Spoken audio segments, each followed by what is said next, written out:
going to have to defer how it was in the arena, too, to this guy who's joining us right now. Since we were not there, he was. We're joining us right now, Kyle Neubeck, watching a frightful performance one day on the eve of Halloween, Kyle.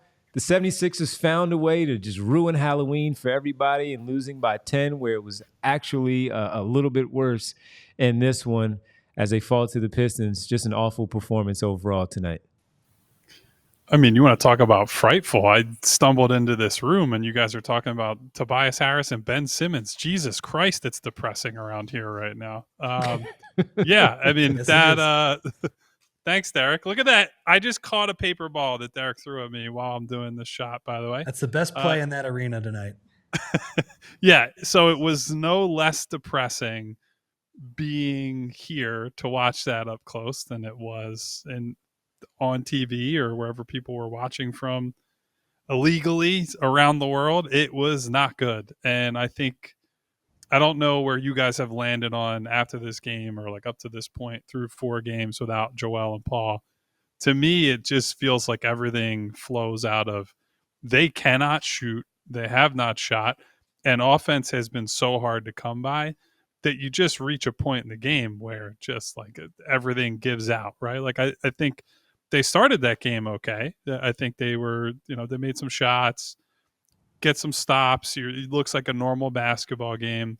And then they just miss and miss and miss and miss. And even worse, then they start record scratching. And Nick Nurse and Tyrese Maxey both brought it up at the podium tonight, saying effectively, like, look, there are times when guys just are going to have to let it fly. Like, we pulled up tape after the game and are already seeing someone has an open shot and is not taking it, and they just don't have the luxury of turning down open shots that they've created right now. So I just think so many of their problems flow out of that, right? If you can't score, everything else gets and feels harder. It's why they end up in transition defense a lot of the night.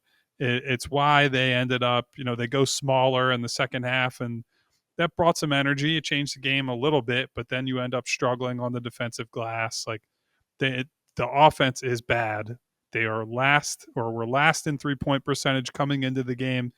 And I think they actually improved it 28%. Despite the fact that they shot 8 for 28 tonight. And that is just staggering to think about.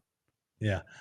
Kyle, I got to say, for this iteration of the Sixers, without Joel Embiid and without Paul George, I think this was by far the most distressing game to me, because I thought Tyrese Maxey was pretty good tonight. Obviously, like, if you look at the box score, 12 of 25, that's not as efficient as you would want it to be. And, he missed some shots late.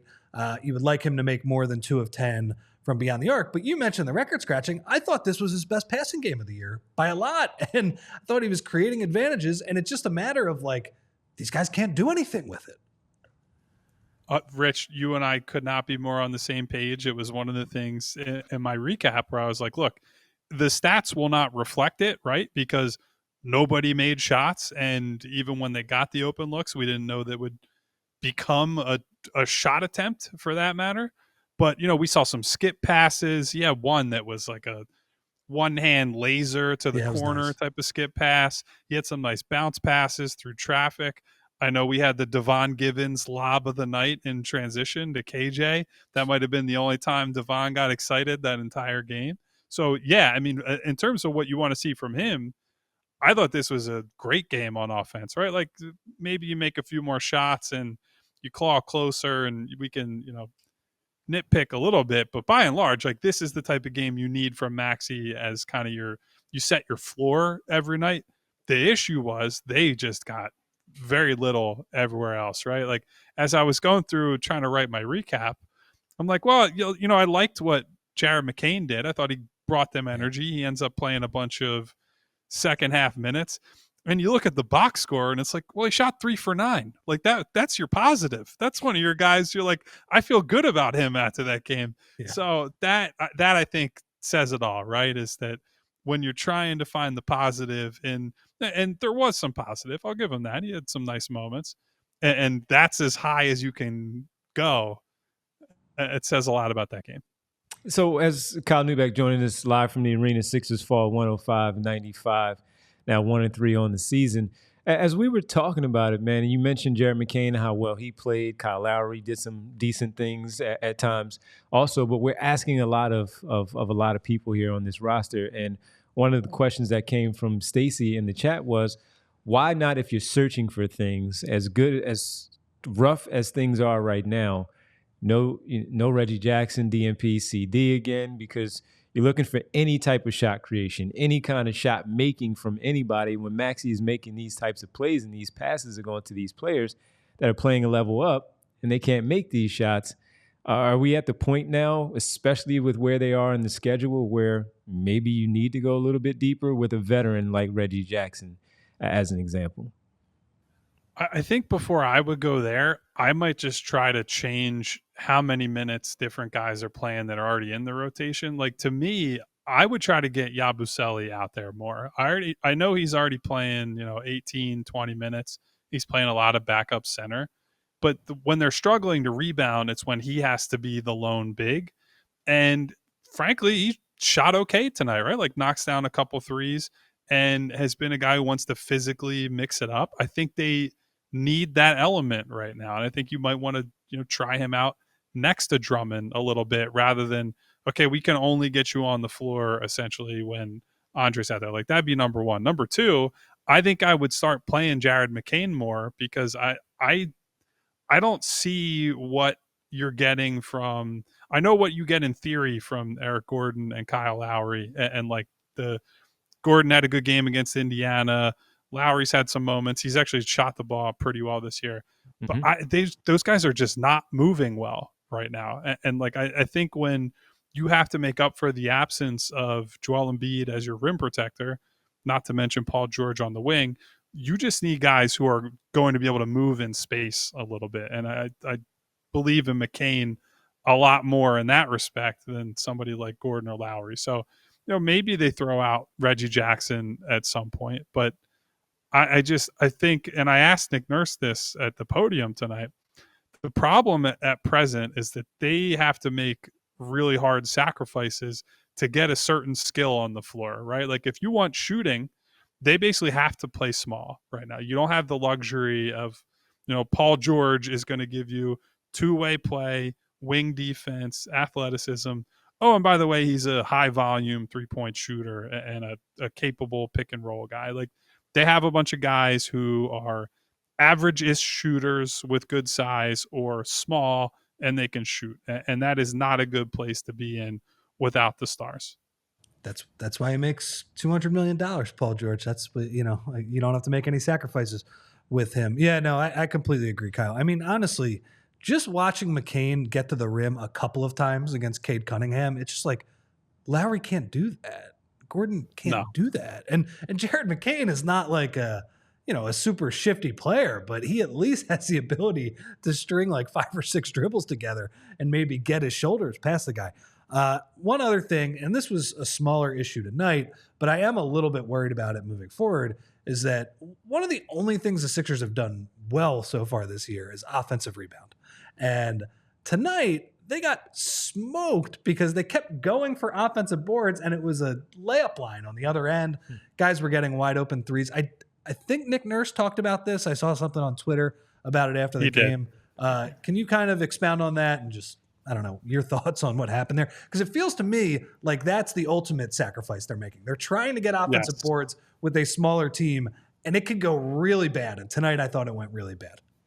Right. And that's why you see a lot of teams go the other way, right? Where they say, we don't really care about the offensive glass because transition defense is at such a premium, and we don't want to give up, open threes when teams are running the other way, that they just ignore it altogether. Yeah, I 100% agree. Nick Nurse did get into it and said effectively, we had guys who just over pursued tonight. Like, we have to find the balance between, we want to be aggressive, right? Like, their whole slogan coming out of training camp and into the season was based upon the idea of, we have to create as many extra possessions as possible. Some of that is creating turnovers, so the aggressive defense. Some of that is the offensive rebounding. And there have been nights already where, Caleb Martin would have, 5 or 7 offensive rebounds by himself. Andre Drummond, 5 offensive rebounds by himself. And there will be times where it pays off.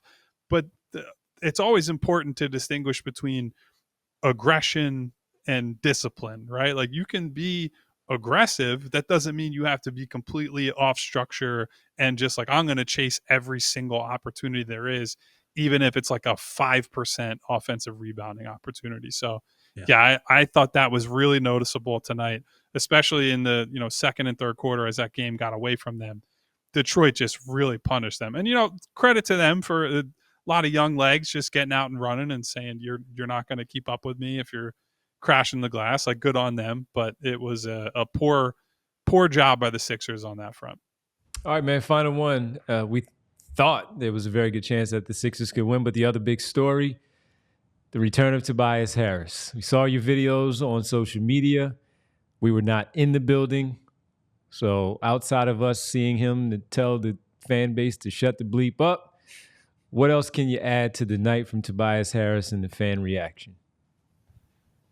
I will say this. I was mild surprised that he was a booed on every touch guy. Fully expected the pregame boo, the boo during the tribute video, although Paul Reed's B-ball Paul chants that got in there cut into the booing during the tribute video.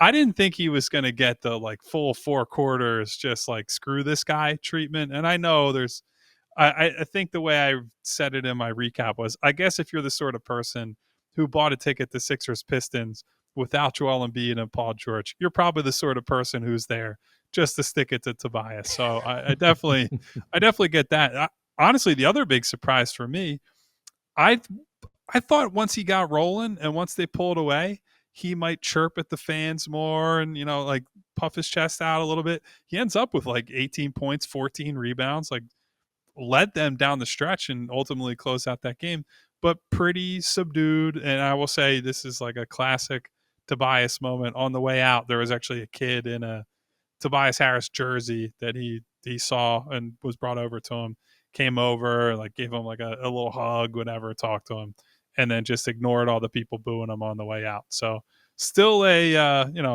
stand-up guy. And by the way, I did see there was a commenter, I think it's our friend Remo K, who said, what is Rocco up to these days? He was in the arena tonight.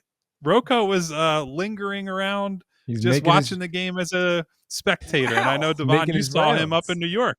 What an anecdote. Yeah, he was in New York the other night. Oh, yeah? Yeah. Man, where isn't Rocco? Making his rounds, man. Making his rounds.